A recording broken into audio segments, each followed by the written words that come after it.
Cities around the country braced themselves for the possibility of riots last week after police body cam footage was released in connection with the death of a black suspect, Tyre Nichols, who was pulled over for driving erratically. The footage appears to show Nichols receiving a severe beating at the hands of Memphis police after resisting arrest.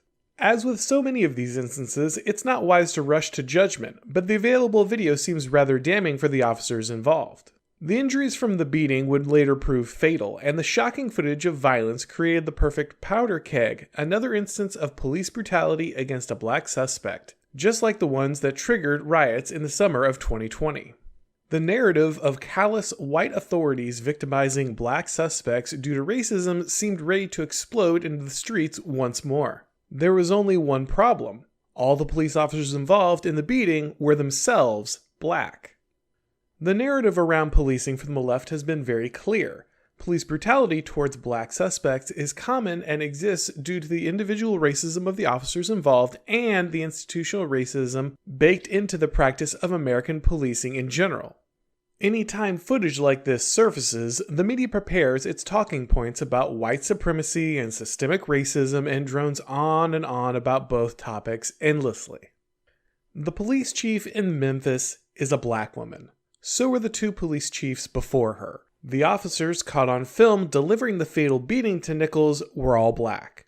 One would think this jarring shock to the narrative might cause a moment of reflection, or at least some hesitation before plunging directly into charges of racism. Instead, the media immediately tripled down while engaging in a stunning display of mental gymnastics.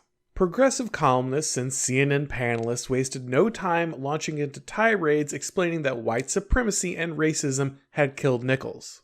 A Democratic congressman, Maxwell Alejandro Frost, took to Twitter and announced, "Doesn't matter what color those police officers are. The murder of Tyre Nichols is anti-black and a result of white supremacy." The representative from Florida later deleted the post. Cable news was suddenly full of regime apparatchiks trying to explain that despite the relevant officers and chief of police being black, whiteness itself was somehow to blame. There's been a persistent effort in the last few years by the left to move from its standard slander of racism to the term white supremacy. Many saw this as a simple escalation of rhetoric. The term racism was overused and had lost its power, but in fact the shift was far more sinister.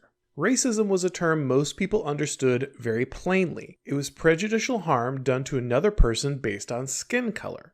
The term was most often used as a weapon of the left to slander or intimidate white Americans, but was theoretically neutral in meaning. Anyone could be racist. But that definition has now been successfully transformed by progressives over the last few years.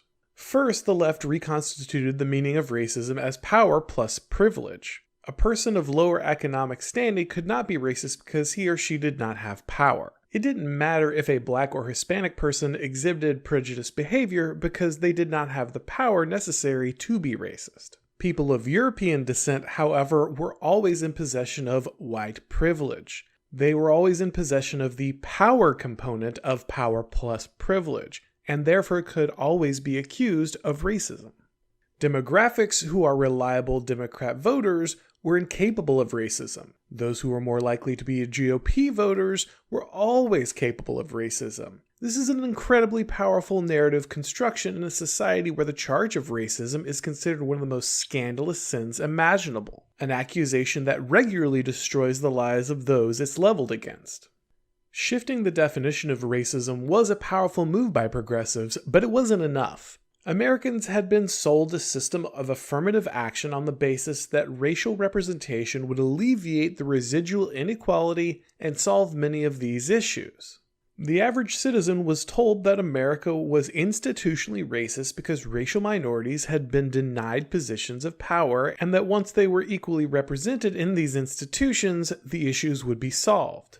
But after many decades of these racial quotas being in place, both in formal law and in de facto hiring and admission practices, not only did these problems not disappear, in many cases, they got worse. This can be seen very clearly in the case of Nichols, where the presence of the 5 black officers did not change the level of violence used to subdue a black suspect. Representation had not solved the problems as promised, but the system of racial favoritism had become a core aspect of the progressive patronage network, so the left could not admit its failure. Instead, progressives needed a way to continue to blame racism even if no white people, the only group who were now capable of racism by definition, were present.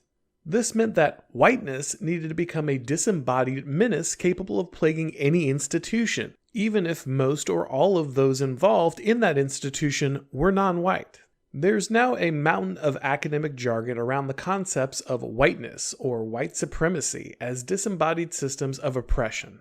If you try pointing out that the phenomenon of black officers beating a black suspect to death is probably not explainable through white supremacy, you will receive a lecture about how you don't understand how race or the construct of whiteness really work. The rhetorical frame of the left is always to signal low social status through ignorance. If only you had imbibed enough state doctrine, you would understand the sacred mysteries and be able to engage in the discourse. One can waste time debunking all the academic mystification from the left, but in many ways this is simply validating the left's frame by treating it with far more respect than it deserves. It's much easier to simply tell the truth. Blaming an attack on a black suspect by black police officers who were taking direction from a black police chief on white supremacy is a blood libel against white Americans. Turning whiteness into a disembodied concept that can be blamed for any and all problems in our society, even those in which white citizens could not possibly play a role, allows progressives to turn one racial group into the scapegoat for all of their failures. It doesn't matter how often leftist policies fail, there's always one nefarious group who was secretly working to undermine the glorious revolution. If this language sounds ominous, it should. It's the language of dehumanization, used to justify targeting groups for persecution and inevitably violence.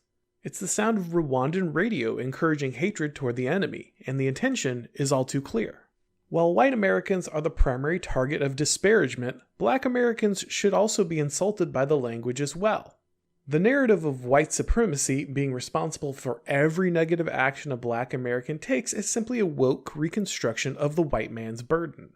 For the left, whiteness is an irresistible and malevolent force, and black Americans lack the agency to escape its sinister pull. White Americans are the ones responsible for unleashing this original sin upon their unsuspecting victims, and only they have the power to stop it. Not only does this rhetoric incite racial hatred, but it also serves to block any real investigation into the issues impacting these communities and prevents any pursuit of meaningful solutions. Progressivism is a revolutionary ideology, and it always requires a higher power for its coalition to dismantle.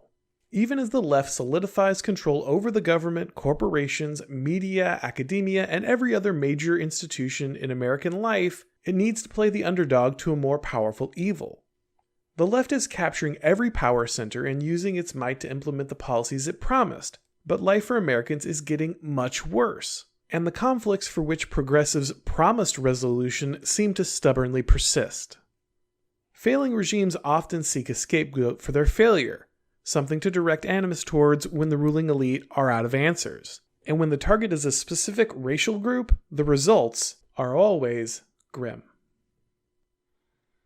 Thanks for watching, guys. If you enjoyed this video, go ahead and click like. If you haven't subscribed yet, now is a great time to do so. If you'd like to listen to these episodes as podcasts, you can go and subscribe on any of the major podcast platforms to the Auron MacIntyre Show. If you do, just go ahead and leave a rating or a review. That really helps out with everything. If you would like to watch these videos on Odyssey or Rumble, if you would like to follow me on Twitter or Gab, or you want to subscribe to my Substack, the links for all of that are down below the video. Thanks for watching, guys, and as always, I'll talk to you next time. If you enjoyed this video, hit like and subscribe to our channel so you'll be sure to see similar videos from Blaze TV with the added bonus of signaling YouTube that your voice and opinion still matters. And if you're looking for more great conservative content, check out one of the 2 videos suggested here.